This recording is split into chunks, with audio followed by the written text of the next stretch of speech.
कोशिश कर हल निकलेगा, आज नहीं तो कल निकलेगा। कोशिश कर हल निकलेगा, आज नहीं तो कल निकलेगा। अर्जुन के तीर सा सद, अर्जुन के तीर सा सद, तो मरुस्थल से भी जल निकलेगा, तो मरुस्थल से भी जल निकलेगा। कोशिश कर हल निकलेगा, आज नहीं तो कल निकलेगा। मेहनत कर पौधों को पानी दे, मेहनत कर पौधों को पानी दे, तो बंजर जमीन से भी फल निकलेगा, तो बंजर जमीन से भी फल निकलेगा। कोशिश कर हल निकलेगा, आज नहीं तो कल निकलेगा। ताकत जुटा हिम्मत को आग दे, ताकत जुटा हिम्मत को आग दे, तो फौलाद का भी बल निकलेगा, तो फौलाद का भी बल निकलेगा। कोशिश कर हल निकलेगा, आज नहीं तो कल निकलेगा। सो हेलो फ्रेंड्स, सो आज हम डिस्कस करें आज का हमारा new revision series. And revision series में आज का जो हमारा टॉपिक है, new topic, that is antigen presentation. तो एंटीजन प्रेजेंटेशन कैसे होता है एंड उसका इम्यून सिस्टम में क्या रोल है, ये हम डिस्कस कर रहे हैं।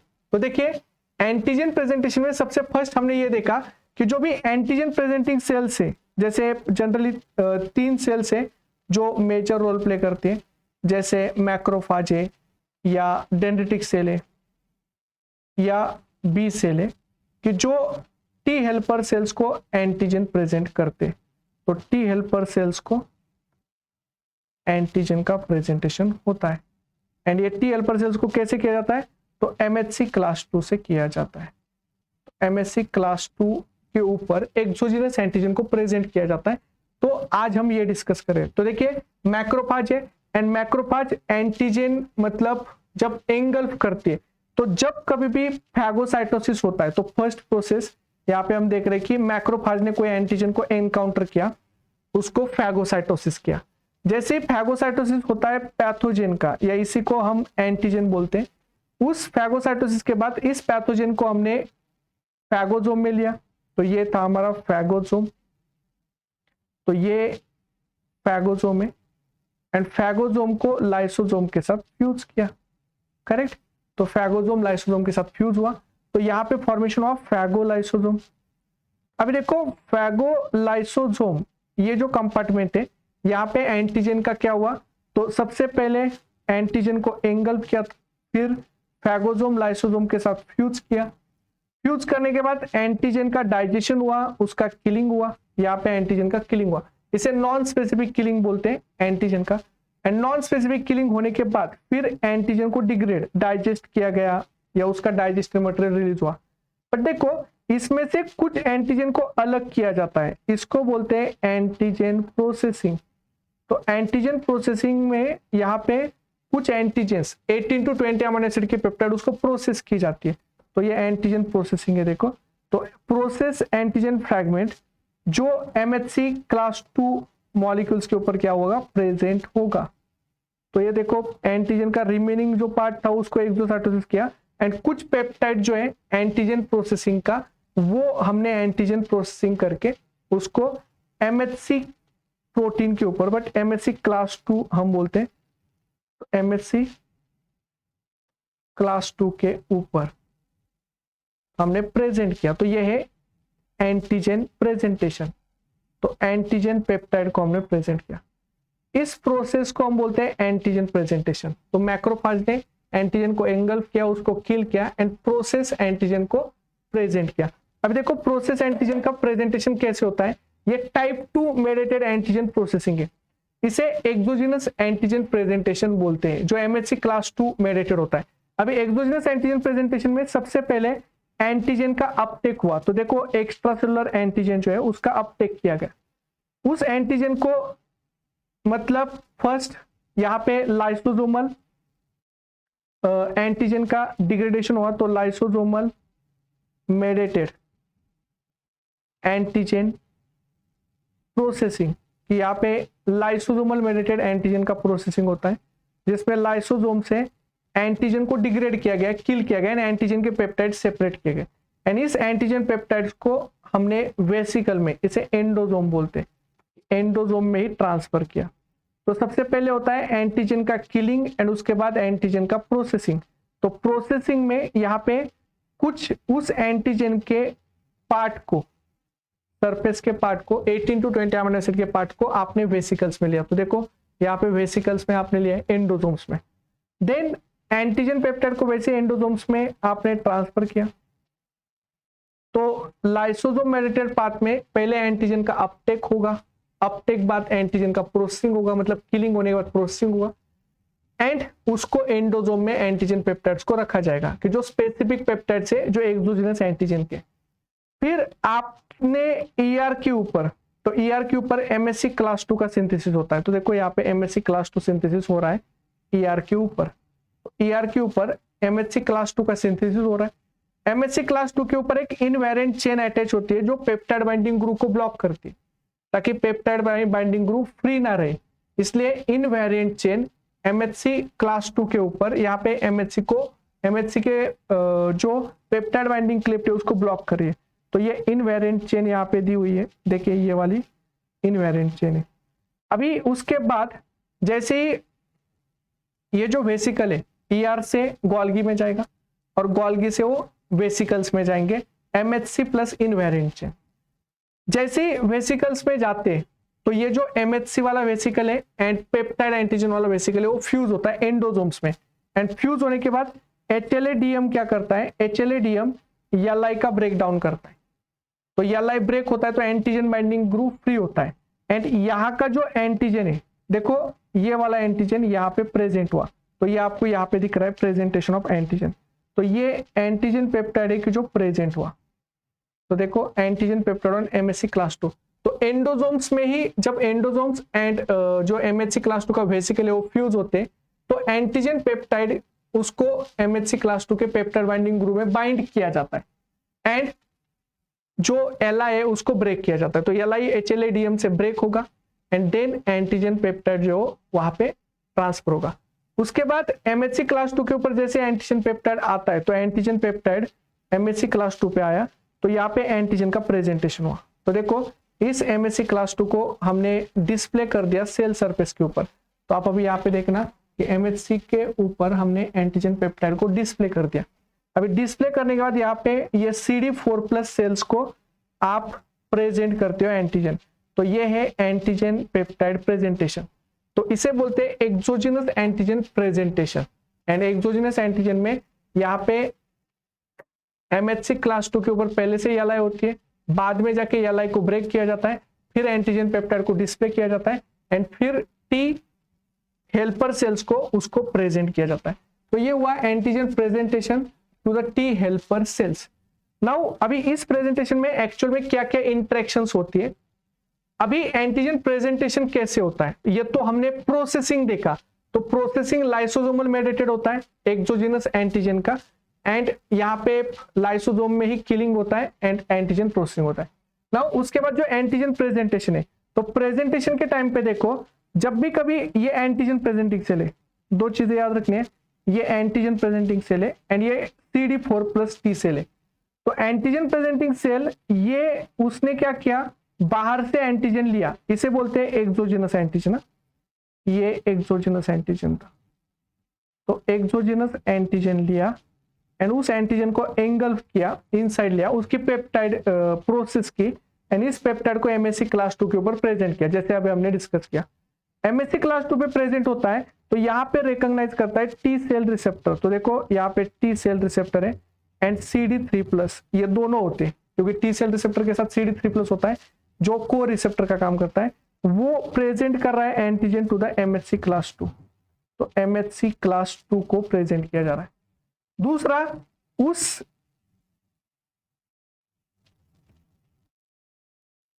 एंटीजन प्रेजेंटिंग सेल्स के ऊपर B7 होता है, B7 या इसे बोलते हैं CD8086। तो देखो ये CD8086, B7 binds to the T cells के ऊपर CD28 को बाइंड होता है। तो CD28 एंड B7 का इंटरेक्शन देखो यहाँ पे लिखा हुआ है सब, फिर भी मैं लिख रहा हूँ TCR CD3 and MHC class 2 का इंटरेक्शन। यहाँ पे CD28 CD8086 का इंटरेक्शन, यहाँ पे CD4+ है कि जो एमएचसी को रिकॉग्नाइज कर रहा है। तो देखो CD4+ ये एमएचसी को रिकॉग्नाइज कर रहा है, तो यहाँ पे CD4+ recognising MHC plus LFA and ICAM का इंटरेक्शन होता है। तो ICAM LFA का इंटरेक्शन, CD2 एंड LFA3 का इंटरेक्शन, तो CD थ्रू LFA3 का इंटरेक्शन, प्लस यहाँ पे होता है CD40 एंड CD40 लिगैंड का इंटरेक्शन, तो यहाँ पे होता है CD40, तो ये CD40 and CD40 it interact with the CD40 ligand, तो यहाँ पे CD40 लिगैंड, तो CD40 लिगैंड का इंटरेक्शन ये भी को स्टिमुलेशन के लिए काम करता है, तो एक को स्टिमुलेटरी सिग्नल है।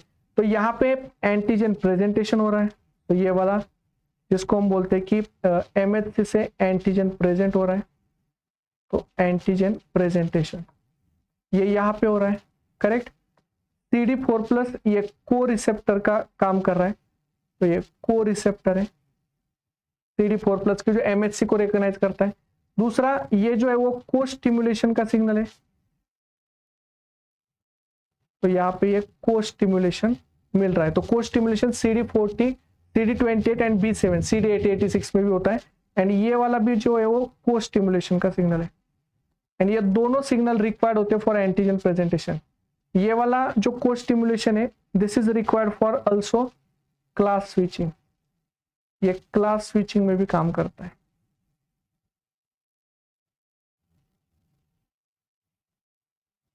तो ये क्लास स्विचिंग में काम करता है CD40 लिगैंड। अगर इसमें म्यूटेशन होता है हाइपर आईजीएम सिंड्रोम होता है, एंड ये दोनों भी को स्टिमुलेशन है। अगर ये को स्टिमुलेशन नहीं रहा तो एनर्जी होती है, टी सेल्स जो है वो एक्टिवेट नहीं हो पाते, तो ये एंटीजन प्रेजेंटेशन, ये को रिसेप्टर है, एंड बाकी के एक्स्ट्रा इंटरेक्शन है CD2 LF3 and LF1 ICAM। तो ये तीन सिग्नल रिक्वायर्ड होते हैं। कौन से तीन सिग्नल टी सेल्स को चाहिए? एक तो ये वाला सिग्नल चाहिए कि जो आपका एंटीजन प्रेजेंटेशन हो रहा है, ये वाला एक सिग्नल टी सेल्स को चाहिए। एक दूसरा ये वाला सिग्नल चाहिए कि जो CD40 लिगैंड इंटरेक्शन, एंड एक तो एक तीसरा वाला सिग्नल चाहिए ये वाला। ये तीन सिग्नल जब टी सेल्स को मिलते हैं, MHC क्लास 2 से एंटीजन प्रेजेंट हो, CD4 ये MHC क्लास 2 को रिकॉग्नाइज करें, CD40 ligand interaction and CD28 and B7 का इंटरेक्शन, ये तीन सिग्नल मिलने के बाद टी सेल्स का एक्टिवेशन होता है। एंड जब टी सेल एक्टिवेट होती है, तो टी सेल एक्टिवेट होने के बाद ये अराउंड डिफरेंट हम मेजरली 5 सबसेट्स बोलते हैं टी हेल्पर सेल्स के जो बन सकते हैं।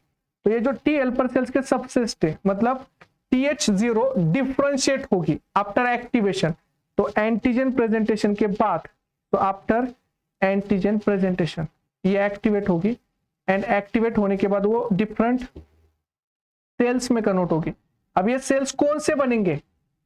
तो या तो जैसे हम बोलते कि TH1 सेल बन सकती है, तो देखो यहाँ पे TH1 सेल लिखिए, तो TH1 सेल बन सकती है, या TH2 सेल बन सकती है, TH17 सेल बन सकती है, okay, T regulatory inducing T regulatory cell, या TFH सेल। तो ये 5 सेल्स है कि जो बन सकते हैं, एंड पांचों के रोल अलग है, पांचों को सिग्नल जो दिया जाता है वो अलग है।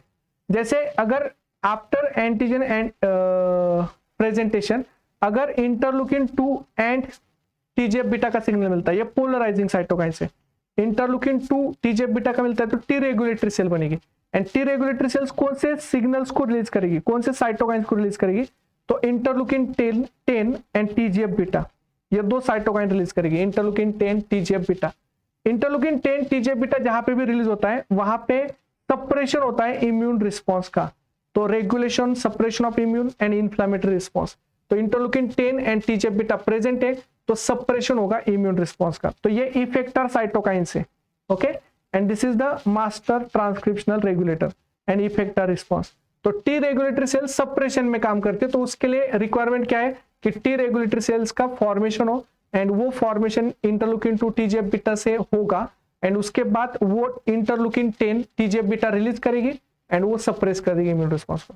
दूसरा है अगर सपोज इंटरलुकिन 1 का सिग्नल मिलता है, इंटरलुकिन 6 का मिलता है, इंटरलुकिन 23 का मिलता है, एंड TGF बीटा का मिलता है, ये 4 सिग्नल मिलते हैं, तो वो TH17 सेल में कन्वर्ट होती है, एंड TH17 जहां पे भी बनती है वहां पे वो रिलीज करती है इंटरलुकिन 17A, इंटरलुकिन 17F एंड इंटरलुकिन 22। ये साइटोकाइंस इफेक्टर साइटोकाइंस है जो टी हेल्पर 17 से रिलीज होते हैं, एंड टी हेल्पर 17 अगर बनी तो वो इन्फ्लामेशन जनरेट करेगी, जनरली जो फंगल इन्फेक्शन है उसमें वो काम करते हैं, अगेंस्ट फंगल इन्फेक्शन है काम करते हैं टी हेल्पर 17। TH2 बनने के लिए इंटरलुकिन 4 रिक्वायर्ड होता है, एंड इंटरलुकिन 4 आया तो टी हेल्पर सेल नेव सेल वो डिफरेंशिएट होगी इनटू द यहाँ पे TH2, एंड यहाँ पे TH2 में डिफरेंशिएट होगी तो यहाँ पे फॉर्मेशन होगा, देखो यहाँ पे फॉर्मेशन होगा मतलब वो रिलीज करेगी 3 साइटोकाइंस। एक साइटोकाइन जो है ये है टी हेल्पर 2 से रिलीज होता है इंटरलुकिन 4, 5, 10, 13, इंटरलुकिन 4, 5, 10, 13 रिलीज होता है, एंड ये allergic response, anti helminth response, antibody class switching में काम करती है। जनरली इंटरलुकिन 5 इओसिनोफिल्स को एक्टिवेट होने में काम करता है। इंटरलुकिन 4 प्रेजेंट है तो IgE एंटीबॉडी का प्रोडक्शन होता है, तो एलर्जिक रिस्पॉन्स में काम करती है। दूसरा है TFH। अभी TFH ये जो सेल है वो देखो, ये अगर इंटरलुकिन 6 एंड इंटरलुकिन 21 अगर पोलराइजिंग साइटोकाइन से, तो यहाँ पे BCL6 का एक्सप्रेशन होगा एंड यहाँ पे TFH बनेगा, और TFH बनता है तो इसका मतलब यहाँ पे इंटरलुकिन 4 एंड इंटरलुकिन 21 रिलीज होगा। अगर इंटरलुकिन 4 एंड 21 रिलीज हुआ तो इसका मतलब है यहाँ पे फॉर्मेशन, यहाँ पे B cells help in germinal centres की है, बी सेल्स जर्मिनल सेंटर्स में हेल्प करेगी। जनरली वो जर्मिनल सेंटर्स में एक्टिव फॉर्म में होती है बी सेल की, जो प्लाज्मा सेल्स में कन्वर्ट होते हैं और एंटीबॉडी बनाते हैं। एंड तीसरा कि TH1, तो जब सेल्स को मतलब CD4+ सेल्स को अगर इंटरलुकिन 12, इंटरफेरॉन गामा एंड इंटरलुकिन 18 का सिग्नल मिलता है तो यहाँ पे TH1 सेल बनती है, एंड TH1 सेल बनी तो TH1 सेल क्या करती है, interferon gamma and tumour necrosis factor release करती है। अगर interferon gamma tumour necrosis factor release किया तो वहां पे सेल मेडिएटेड इम्यूनिटी होती है, मैक्रोफाजेस एक्टिवेशन होते हैं, इन्फ्लेमेशन होता है। तो cell mediated immunity, macrophage activation, inflammation, ये 3 मतलब मेजर हम 3 सबसेट बोलते हैं, TH1, TH2, TH17 एंड और T regulatory cell and TFH cell.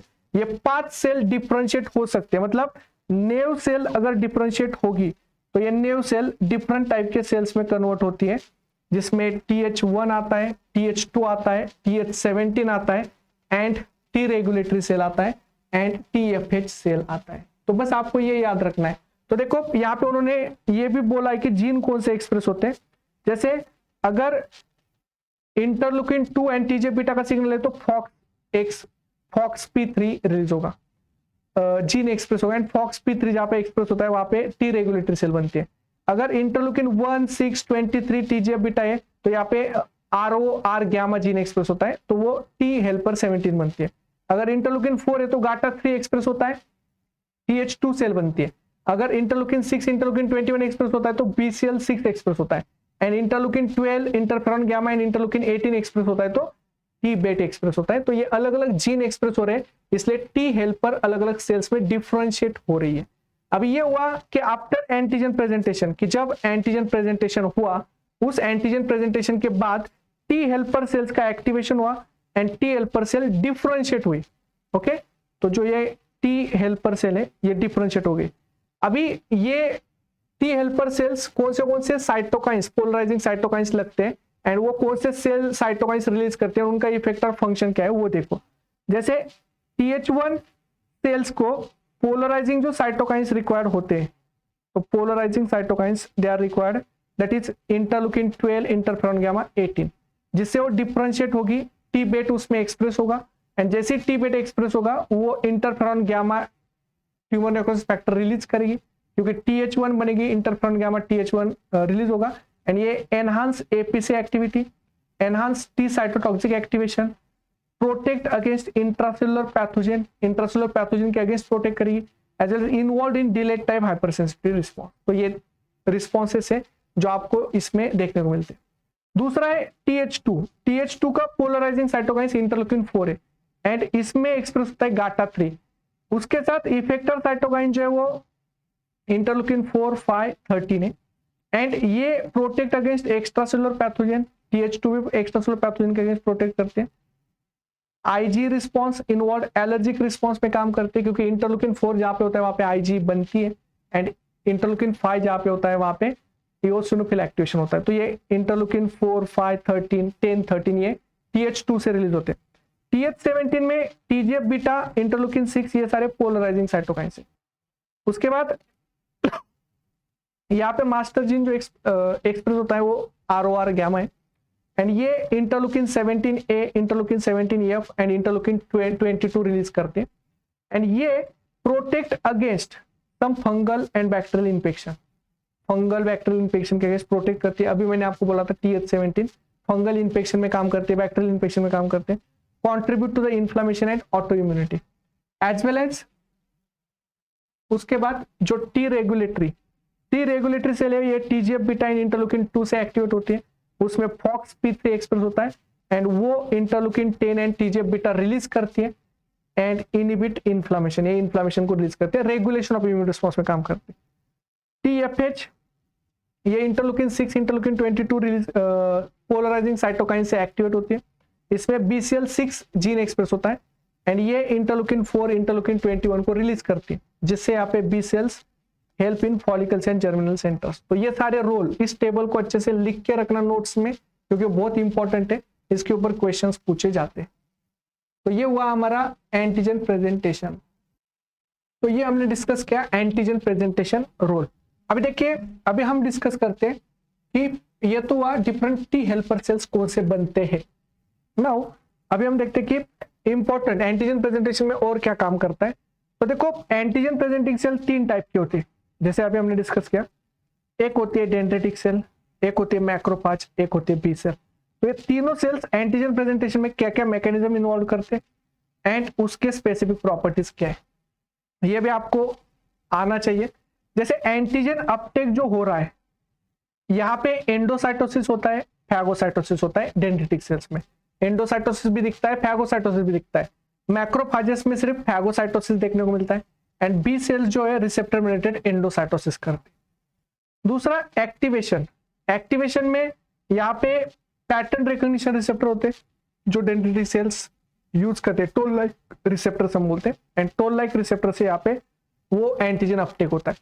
यहाँ पे भी पैटर्न रिकॉग्निशन रिसेप्टर से and enhance by T cells, यहाँ पे भी टोल लाइक रिसेप्टर है, एंड उसी से वो एंगल्फमेंट होता है, फैगोसाइटोसिस होता है। यहाँ पे एंटीजन रिकॉग्निशन होता है बी सेल रिसेप्टर से मेडिएटेड, तो यहाँ पे BCR काम करता है, जो IgM एंटीबॉडी होती है। तो IgM और IgD एंटीबॉडी कभी कभी हम बोलते हैं कि ये बी सेल रिसेप्टर का काम करती है। यहाँ पे MSC क्लास 2 का एक्सप्रेशन तो increase with activation, MSC class 2 का एक्सप्रेशन इंक्रीज होगा जब वो एक्टिवेट होगी। यहाँ पे भी इंक्रीज विथ एक्टिवेशन एंड यहाँ पे इंक्रीजेस विथ एक्टिवेशन, करेक्ट है। देन को स्टिमुलेटरी एक्टिविटी, को स्टिमुलेटरी मतलब CD40 ligand, CD28 B7 CD8086 ligand.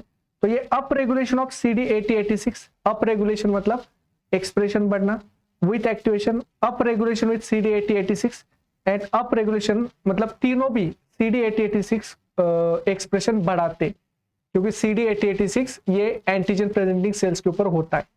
Then T cells का एक्टिवेशन, तो टी सेल्स का एक्टिवेशन आप देखना अच्छे से, इस टेबल को भी आप राइट डाउन नोट कर लेना। तो टी सेल एक्टिवेशन में डेंड्रिटिक सेल्स यहाँ पे नेव टी सेल्स बनाते हैं, effector T cells and memory T cells का फॉर्मेशन कराते हैं। तो डेंड्रिटिक टी सेल से effector T cell, memory T cell भी बनते, मैक्रोफाजेस से भी effector T cell, memory T cell बनते, एंड बी सेल से भी effector T cell and memory T cell बनते हैं। एंड देन लोकेशन, तो लोकेशन जो है ये डेंड्रिटिक सेल सर्कुलेशन में होते हैं, पेरिफेरल टिश्यूज में होते हैं। तो activated in the secondary lymphoid organ की जो टी सेल जोन होते हैं वहां पे टर्शियरी टिश्यूज में भी होते हैं। Dendritic cells major antigen presenting cell है। दूसरा जो मैक्रोफाज है, macrophage this is also present in circulation peripheral tissues.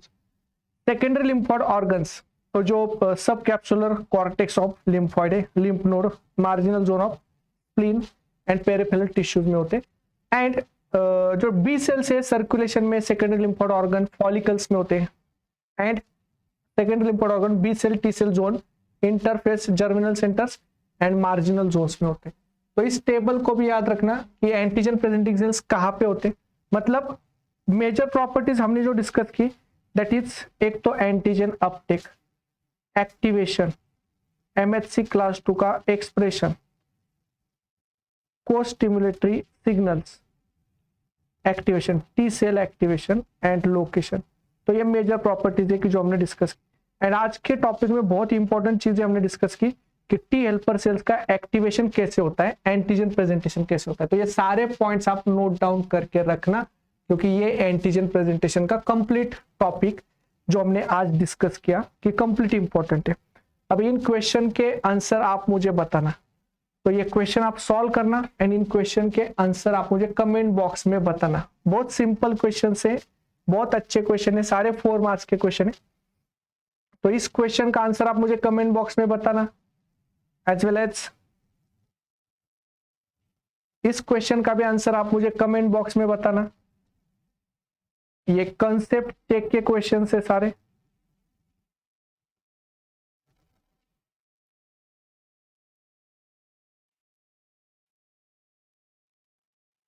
तो कंसेप्ट चेक,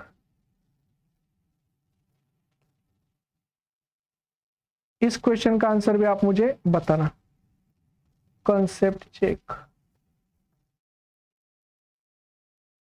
बहुत सिंपल बहुत अच्छे क्वेश्चन है ये, जो कि आपका कंसेप्ट एकदम क्लियर कर देंगे और आपको कोई डाउट नहीं रहेगा टॉपिक्स में। तो ये वाला क्वेश्चन एक, उसके बाद ये वाला क्वेश्चन एक, कंसेप्ट चेक। तो इन क्वेश्चन के आंसर आप मुझे जरूर कमेंट बॉक्स में बताना और सब लोग आंसर करना, क्योंकि बहुत इंपॉर्टेंट सेक्शन है।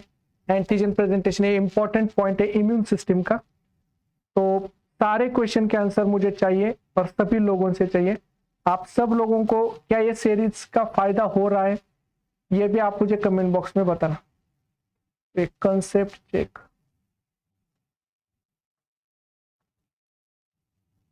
तो ये एंटीजन प्रेजेंटेशन के ऊपर सारे क्वेश्चंस आए हुए तो हमने डिस्कस किए। ओके, तो ये कंसेप्ट चेक के सारे क्वेश्चंस हमने देखे। तो इन क्वेश्चन के आंसर देना आप। तो ये सारे क्वेश्चंस आप सॉल्व करना, इनके आंसर्स आप मुझे कमेंट बॉक्स में बताना। और ये एंटीजन प्रेजेंटेशन का टॉपिक आज हमने डिस्कस किया, जो टी हेल्पर सेल्स का एक्टिवेशन। तो macrophage, dendritic cell and B cells T helper cells को कैसे एंटीजन प्रेजेंट करते हैं, एंटीजन प्रेजेंटेशन में क्या क्या इन्वॉल्व होता है, यहाँ तक हमने डिस्कस किया। तो इस टॉपिक के क्वेश्चंस आप सारे सॉल्व करना एंड इनके कंसेप्ट चेक के आंसर, क्वेश्चंस के आंसर आप मुझे कमेंट बॉक्स में बताना। क्या इस सीरीज का आपको फायदा हो रहा है, क्या आपको बेनिफिट्स मिल रहे हैं, क्या आपकी फास्ट रिवीजन हो रही है, ये भी मुझे आप कमेंट बॉक्स में बताना। और आपके जो इंटरेस्टिंग टॉपिक्स है वो भी बताना, हम सारे टॉपिक्स को फास्ट रिवीजन में लेंगे। ओके, सो इन क्वेश्चन के आंसर आप मुझे कमेंट बॉक्स में जरूर बताना। और सेशन कैसे लगा ये आप मुझे कमेंट बॉक्स में जरूर बताना। तो thank you all and happy learning. तो थैंक यू।